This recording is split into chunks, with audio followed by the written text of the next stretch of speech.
The day is March 16th, 2020. You had just come back from C2E2. You're motivated because your entire dream is to enter King Thranduil into the Crown Championships. You want to. This is desperately the thing. You dreamt of this train just going across the floor.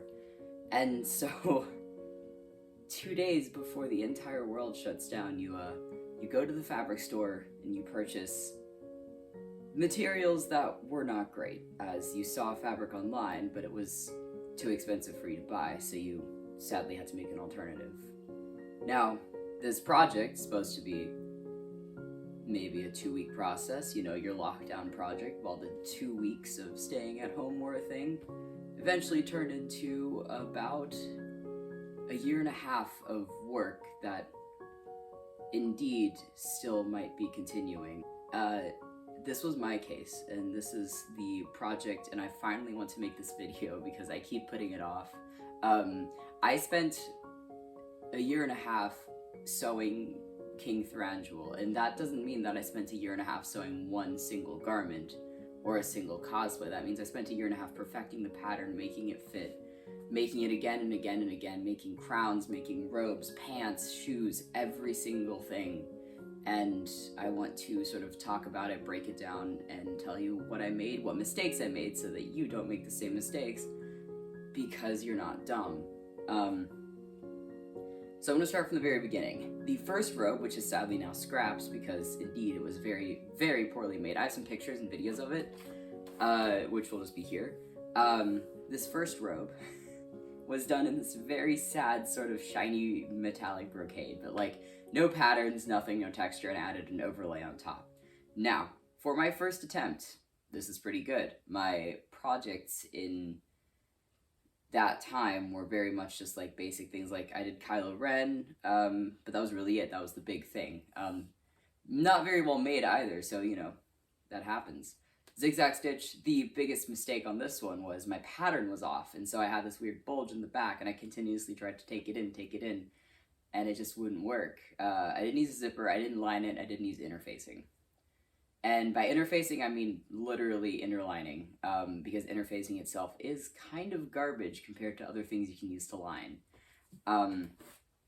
So yeah, you can see sort of those mistakes, and so the other thing, I painted the entire thing.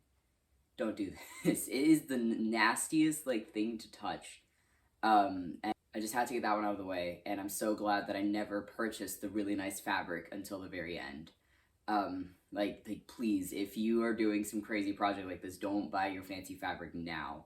Wait until you know that you have the pattern right. Wait until you make the 6th mock-up. That being said, this is approximately a week in. I look at it, I say, that is the worst thing I've ever made. And I immediately start looking for fabrics for the second one. Now, I don't have pictures of the second one either, because I scrapped it immediately and I started using it for the third one. But the second one was a brocade I found at Joann's, because at this point in time, the only fabric store available was Joann's. Every other fabric store in Philadelphia had closed, and it was doing other things, and I was just sad. I was very sad. And so what I did was, I looked there, I waited in line because they'd only let 10 people in, I waited with my mask all cute and everything, and I was like, alright, we're gonna buy this brocade. And I mean, it was a cheap brocade. I don't know what I expected. And so I bought the brocade, I made a new pattern, hated the pattern, it was way too, I think I have one picture where it's just very much across straight versus down. I made the pattern, and then I looked at it, said, what the fuck is this shit? And I totally scrapped the second one. I tore it apart for parts, and RIP, I guess. I think it's living currently in a fabric stash. So then I went back. I started to look. The second one itself was also not interfaced nor lined. It was just kind of nasty. And so I went back and I said, okay, we're gonna actually do this properly. I did some research. What I started to now was research. You thought, okay, you would have done research before the first one. No. before the second one, no. I just kind of was like, all right, what's the picture look like? All right, cool. I went on Tumblr, I went on Google, and I was like, okay, what did they use? And I'd read that they used linen in, I guess, actually, apparently, the outer robe, not the inner robe. But I read linen, and I said, okay, we're going to face it in linen. And so I bought approximately 5 yards of linen. There was a linen sale for some reason. I was like, okay, we're just going to buy all the linen now. So I bought 5 yards of linen. I bought 5 yards of brocade. I used the second half of the piping that I bought, and got a zipper, got actual lining, and told myself I was going to learn how to line it. Me and lining have only in the past 2 weeks become friends. I have been horrible at lining my entire sewing career, which sounds really awful. You're like, but yeah, I make a lot of crazy shit with lining. I do it all by hand because it makes you feel like I have more control, but even then, the lining is still slightly off, and it still bothers me every time. But finally have I learned to line, but at this point in time, lining was scary. So, lining. Hated that part, but eventually the robe became a thing. This is the first robe. The zipper is currently halfway down. Now this one is actually really unique because I added a fun little train at the end for myself. This is supposed to be the robe from the red robe, so we can get up close. This is the brocade that I found, and for Joanne's brocade, it's pretty accurate.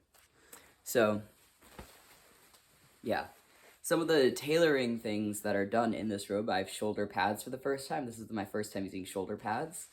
I think there's 12 seams across the front, so 24 here in total.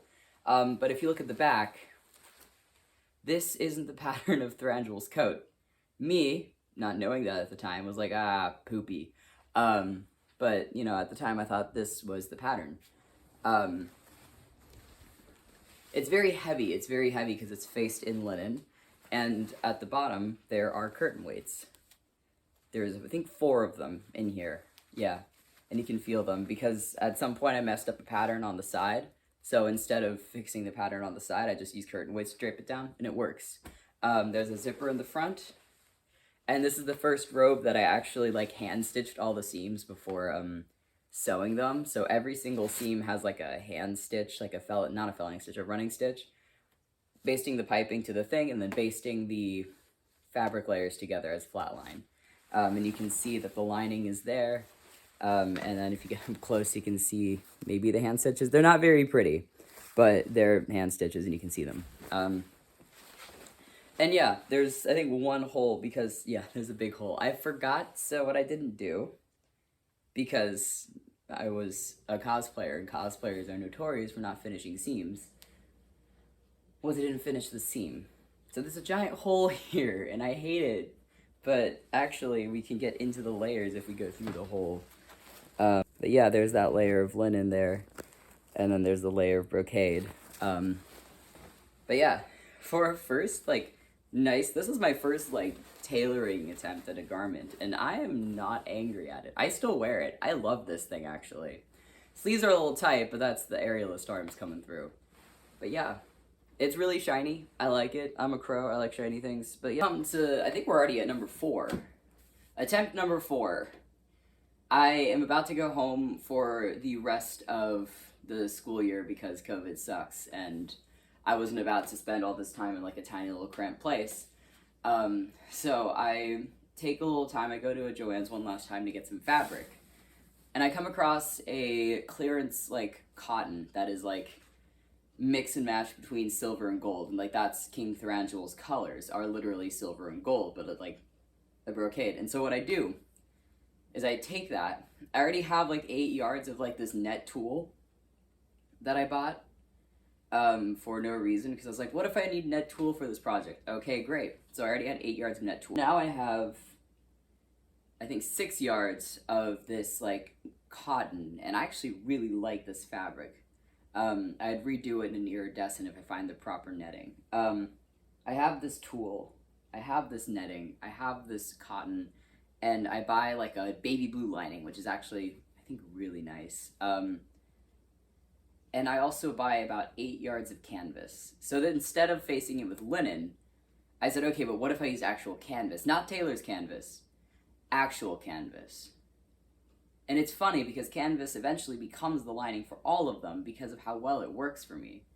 I used real, like, drill canvas. I bought about, way too many yards. It's kind of expensive too, but it sucks. But tailor's canvas is actually more expensive. Yeah, I do that, and then I also, at the time, purchased about 7 yards of velvet, because what if I want to remake Thranduil's red robe? So I buy velvet, I buy all the fabrics for the robe, and I think in like 2 days later, I pack my car and I go home, because what the fuck? Comes to this one. This is the first attempt at the golden robe. Now, she's not gorgeous, but for my 4th attempt and for the sewing skills that I had, this is actually also really good. Shoulder pads are in there. Lining is done entirely by hand. There's the baby blue lining. There's a zipper up front.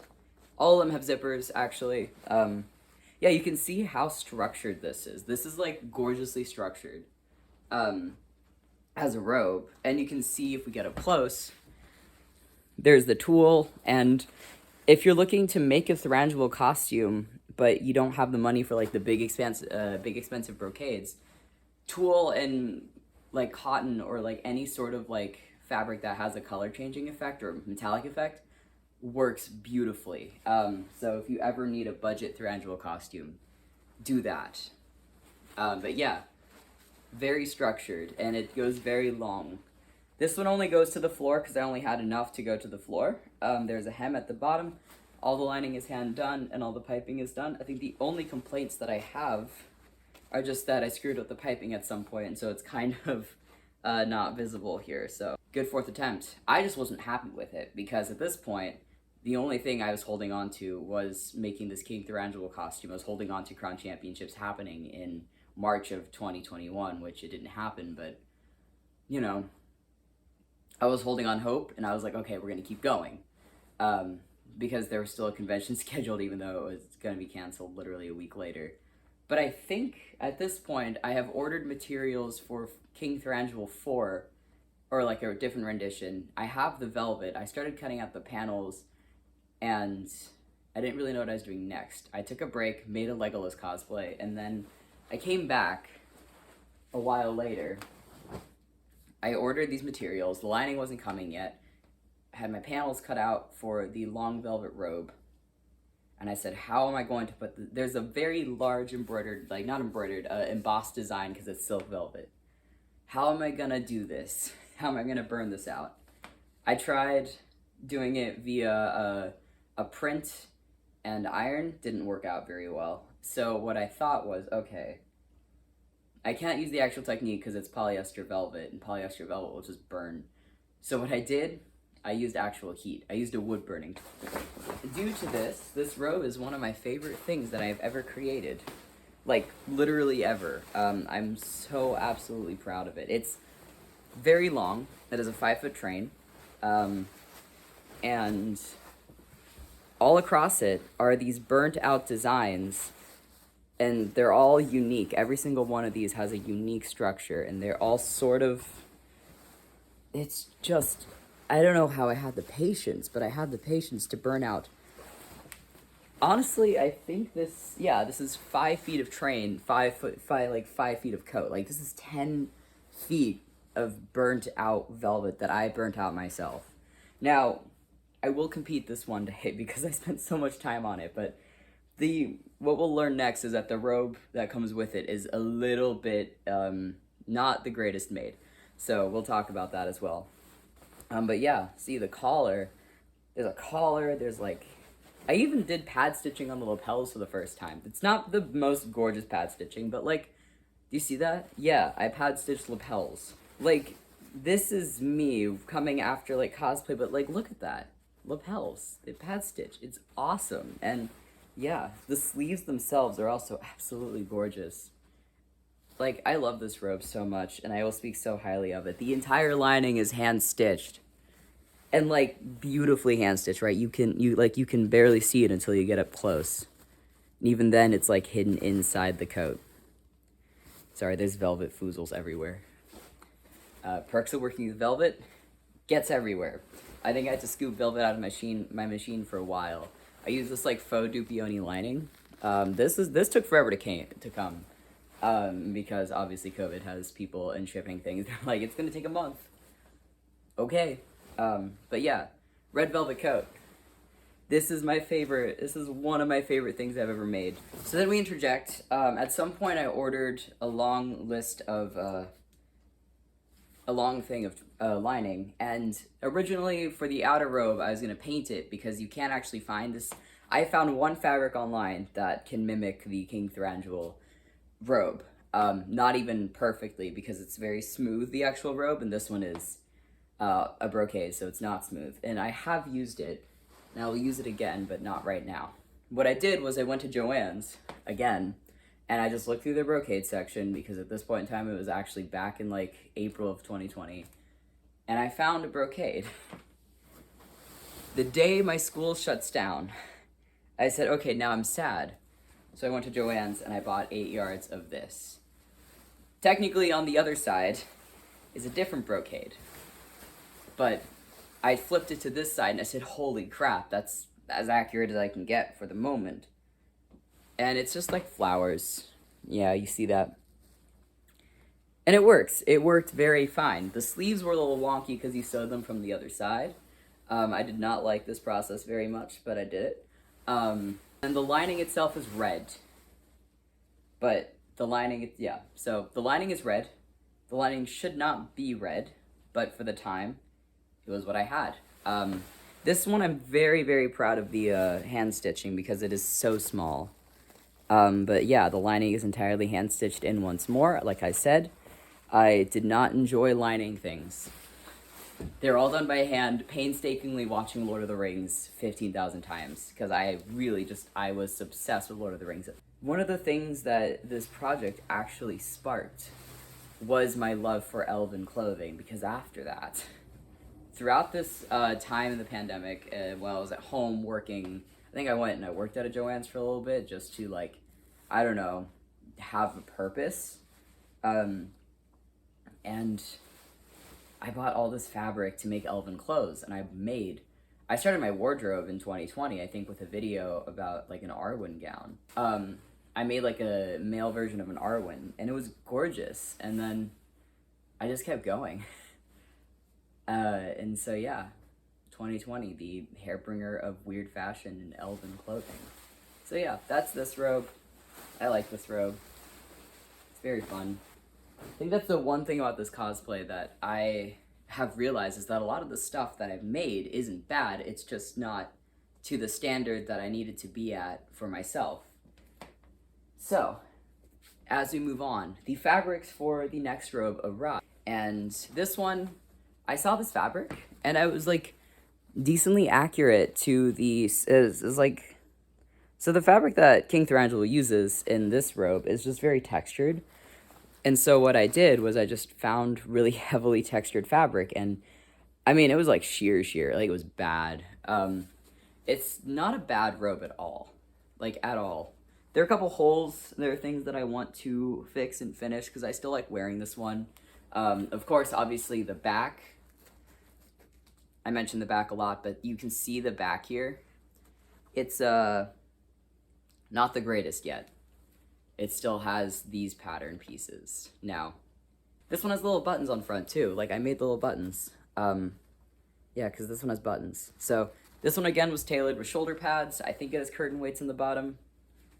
Yeah, it's got about 2 curtain weights, I think, or 4? 4. It's got 4 curtain weights in the bottom. Shoulder pads entirely in canvas, and the lining is entirely done by hand. So then after that, I began to realize, I was like, I'm not getting anywhere. So I took a little break, finished up Legolas, and then at some point I watched a video about New York Comic Con, and I was like, crap. I need to make this better.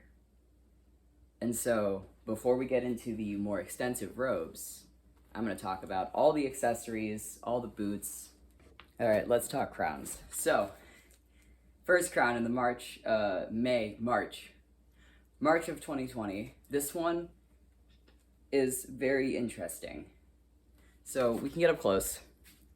It is not very accurate to the movie, but it's actually done really interestingly. So I used hot glue to make all the wood detail, and there's obviously super glue stains. And I bought all these flowers and these plants, and I just like glued them on. It didn't take very long. It was just a lot of like tiny tedious work, and this is all wire. The wire is covered, I think it's wire foam clay. And yeah, it's a wire foam clay and hot glue. And I mean, this one is okay. It's very obviously like too small and a little bit interesting, but for a first attempt, again, this was back in March of 2020. My cosplay skills were not where they're at now. So they're, for what I was, for how good I was, this was very good. It looks like a tree branch. It was supposed to look like a tree branch. I said, okay, got it. Now, it doesn't fully fit the wig. This is where my mistake was in all of these crowns for approximately almost the entire time. After a miserably failed attempt with thermoplastics, we had a third attempt in foam clay, which I never finished.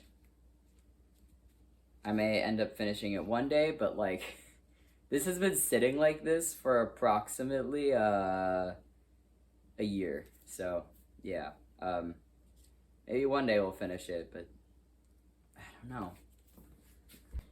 And then I find the joys of Warbler. So Warbler, this is the first attempt at a Warbler Crown, is one of the many things that cosplayers find absolutely amazing due to the fact that you can literally heat it up and make it anything. It's very convenient for a lot of people, myself included. This is entirely of Warbler because I said, okay, I think this was after I said, okay, we're gonna make this and we're gonna make this good for Crown Championship. This is one of my favorite crowns, actually. The only sad thing is it doesn't fit. It's too big for the wig. It doesn't really stay on. It wants to fall off. So, sadly, this one is more of a decorative piece now, and sits very dear to my heart because I love it. But it is definitely something that I sit with decoration. Maybe one day I'll find a way to fix it, but for now, it is decoration. Let's get up close. Yeah, you can, and the Warbler made it a load better. Number 4. So this one fits. This one fits with no closure mechanism, nothing. It sits on your head and it's gorgeous. This is also of Warbler. This was made in February of 2021. It needs a couple more flowers, but this is where we're at. It was one of my favorite things to make because I just like spiraling Warbler onto things. It's very satisfying. You can see the back. It's done with a bit of a reference, but also done entirely for fun, a little weird and a little different. I think up to here is reference and the back is all just me dicking around. But yeah, Warbler, cosplayer's best friend. Boots were a struggle for me. I didn't know how to comprehend the boots of this costume. Because I looked at them like many times and I said, I don't know what I'm doing. But I had a pair of boots for a different costume that I said, okay, well, I'm not going to use these. What if I just cut them up? This is my first attempt at a custom boot, is this one. Now, they're not the most beautiful thing, but you can see there was an attempt made. So, bias tape is all hand-stitched. This is actually, I believe, buckram. Yep, buckram. This up again. I used buckram, and then I just stitched a little bit of bias tape over it. I had vinyl on top, and I painted that. All silver, painted this silver using leather paint. And first attempt at a custom boot, pretty good. But there's always a way to do it better. For me, this whole thing was just, how do I make this better now? And I guess that was just my coping mechanism of existing in a endless void of what am I doing is, okay, great, you did that. How do you make it better? And so I had to make it better. It took me about a month with these boots. I did a little bit of work with them. I looked at them and I said, they're not working. They're too thick. They don't look good. So I made a second pair of boots. This was right after I said, okay, we're going and doing Crown Champ. These are actually my favorite. Like, I've never been more proud of a pair of boots than these. It's all bias tape. So this is leather cord bias tape. This is just bias tape. This is gold. This is also gold bias tape. This is machine stitch. There's also a lining on the inside. This is 2 layers of vinyl, and this is hand stitched. You just take it was a lot of just like needles. I've broken 3 needles doing these. It's all hand stitched to the boot, and then it's all painted silver. This is done in leather paint, finished about 3 times in fabric paint. What I did was I actually used my hands and massaged it in versus, you know, using a brush, because brushes look kind of weird, but if you use your hands, you can really get in there. You got to sand the whole boot first to like prime it, but yeah. I have never been more proud of a boot, and I think these are literally some of the coolest things I've ever made. So then we get into pants. I used the same fabric for both of them. I think I bought some more the next year when I got back to Philadelphia. These are the first pair. They were done in a really fun little pattern, and like I did top stitching and everything for it because I thought it was cool. Which the pattern isn't bad, but they just didn't fit, and I never finished any of the seams. Let's flip out the monstrosity. See, like, all seams are left unfinished, and, you know, it's okay. It was a pair of pants. Pants are hard to make. I hate making pants, because they're just difficult. Like, the only pair of pants I know how to make are, like, these weird ones. But there's an elastic waistband at the top. This is before I got into the sort of the history thing and being like, how can I make this better? But yeah, there's an elastic waistband at the top, and it's, for my first attempt at elastic waistbands, not horrible. Not good. It's a little flippy. That's fine. It's okay. I'll take it. First pair of pants. What are you gonna do? Complain about it? Nah. So then we get into the pair of pants I made a week before my first con back. So these are a little wrinkly right now, but these have a waistband. These drawstring, these have a string closure in the back. They're stretchy. And they're very nice. They're a little wrinkly, but they're very nice right now. They go up really high, so it's really nice to like hold you in. I was considering putting boning in the front just to like make a tiny mini corset. And yeah, they work a lot better. They're stretchy. They have pockets. Those didn't have pockets. And the rule of thumb for costuming, for cosplay, for any costume, wear pockets. By wear pockets, I mean put pockets in your clothing so then you can wear pockets. But yeah, these have pockets in them. That's the most important part of any costume. Does it have pockets? With that being said, this is the last of sort of the accessory. But we're going to get into the last little section of robes because there's more to come. And these are the most precious, beautiful things I've ever created, and I'm so proud of all of them. They bring me immense joy. So without further ado, in about July of 2020, Mood had a sale. Now the fabrics on Mood Fabrics are the fabrics that I wanted. I ordered swatches a week before that because I was so hopeful. I wanted to hold this fabric in my hand. And then Mood had a sale, and I didn't have, a lot of money, but I bought like 8 yards of this really expensive brocade.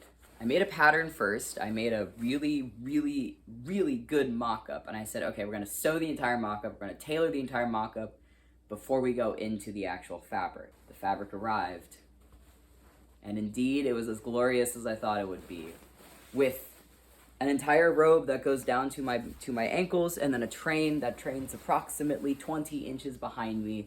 The lining that is very light, hand-stitched, and done very well.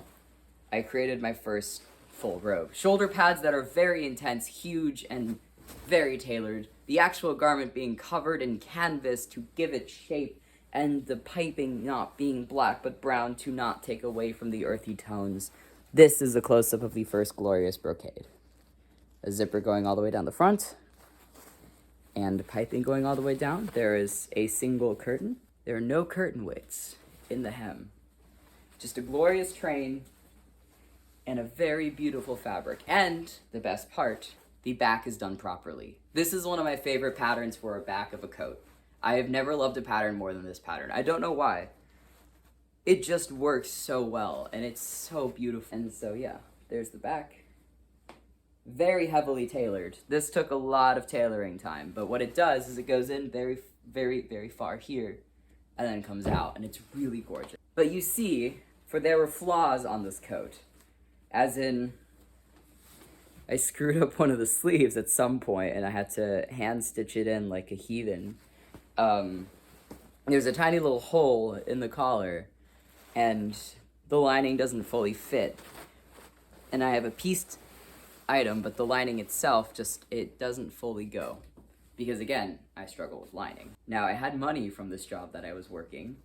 I had money to spend on more expensive fabrics. Mood had another sale for Labor Day that year, and I said, ah yes, what if? So I spent more money. Back in March 2020, I had Googled and Googled and Googled for fabrics, and Mood came up, and this fabric, and I decided this was the fabric. Indeed, this was the fabric that I needed. This was the Thranduil fabric.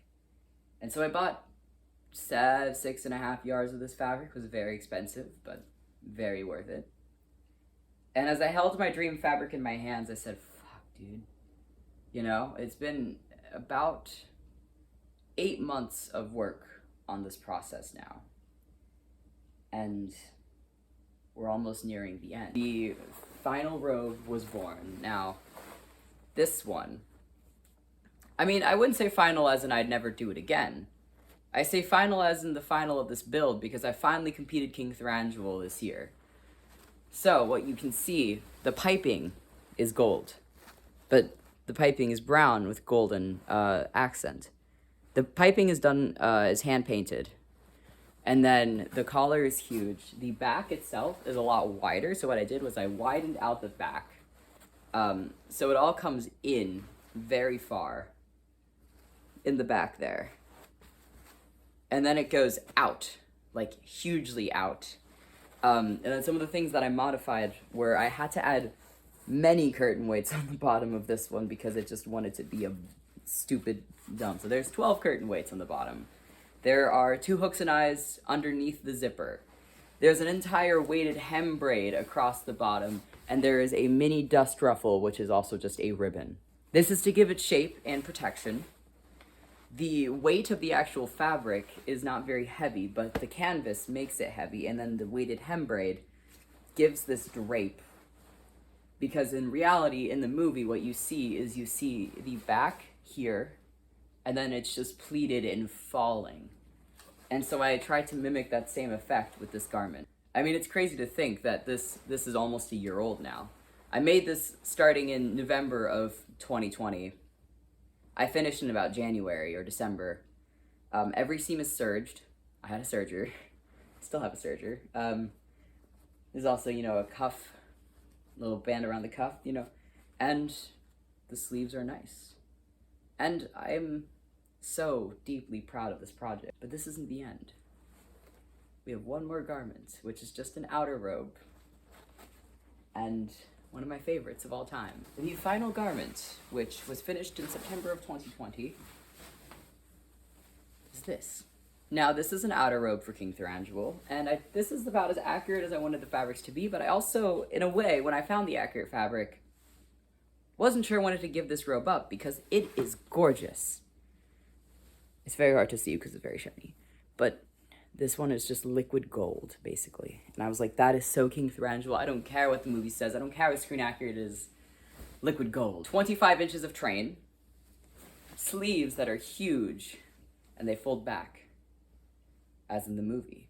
A lining of I wanted silk. So here's the thing. The actual lining is a black and rusty orange sort of iridescent silk.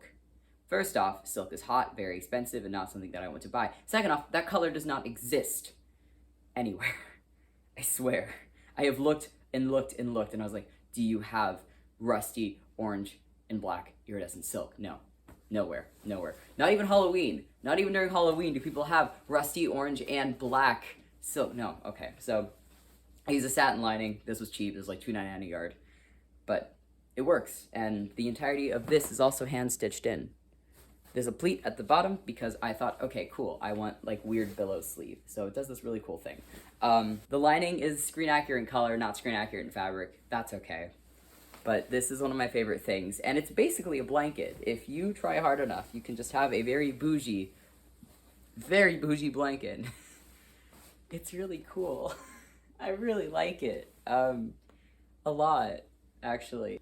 As we come to the end of this project, as I have been done for about 2 months, which is almost surreal, I found that there was so much. And obviously I started when I wasn't ready to make it. I wasn't ready to make something so tailoring heavy and so extensive in patterning.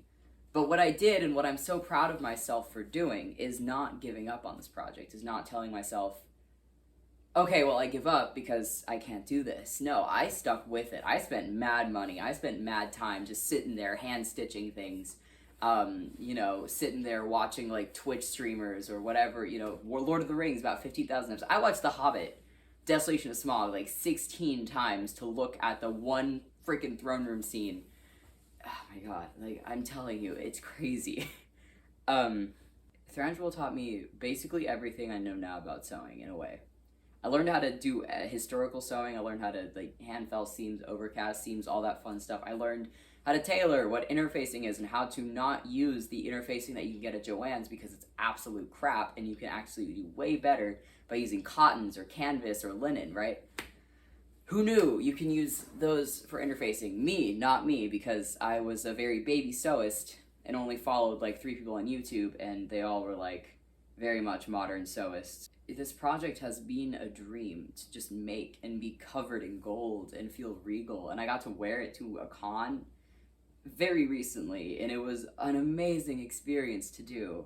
And now King Thranduil may not be in the Crown Championships this year due to a project that I started later in January that just has more of what they're looking for. There might be a chance that I try again. There might be a chance that I try a 7th robe if I ever have the money to purchase something from Mood again, or if I find the perfect fabric, or if oh my god, the dream is to get a swatch of his fabric. Because the thing in The Hobbit is that every single fabric was custom made for King Thranduil. You cannot find the fabric they used in the movie anywhere. It only exists in the movie, and only with the costume folks at Weta. So the struggles with most Lord of the Rings and Hobbit cosplays is you cannot find these fabrics anywhere. So you have to find the alternatives. And what I did was, I went bougie, but you can find cheap alternatives, right? Like the robe that is just mesh and cotton. It looks really good for, I don't know, what was it, like, it was on clearance. It was like $15 plus like tulle. It was like $30 of fabric, which for a robe that size is very good. And piping, you can make piping yourself. It is extensive, but it's less expensive. But you can also buy piping, and you can do all these things. And for cosplay that you can, I have learned so much just from making this costume over and over and over again. I learned how to make props, how to do shoes. This is my first pair of custom shoes. I made Warbler crowns. I've never really used Warbler before. I made stuff out of foam. I have a foam sword that I haven't actually started working on, but is finished. And the patterning. So, and then, Thranduil also sparked my love of elven clothing, like actual elven clothes, which is insane because I have started working on that, and it's been 2 years now, 2.5 years, or a year, where I've just been sewing a wardrobe for myself that is entirely elven and absolutely wonderful to wear, and they make me super happy. I guess, in a way, King Thranduil was the spark of all the things that I do now, and that's really exciting. He even sparked Legolas, which ended up becoming a viral video and a sensation on the internet for like 5 seconds, and I apparently ran into 2 people at Gen Con who were like, oh yeah, you're that one guy. I was like, yeah, that's me. It was really weird.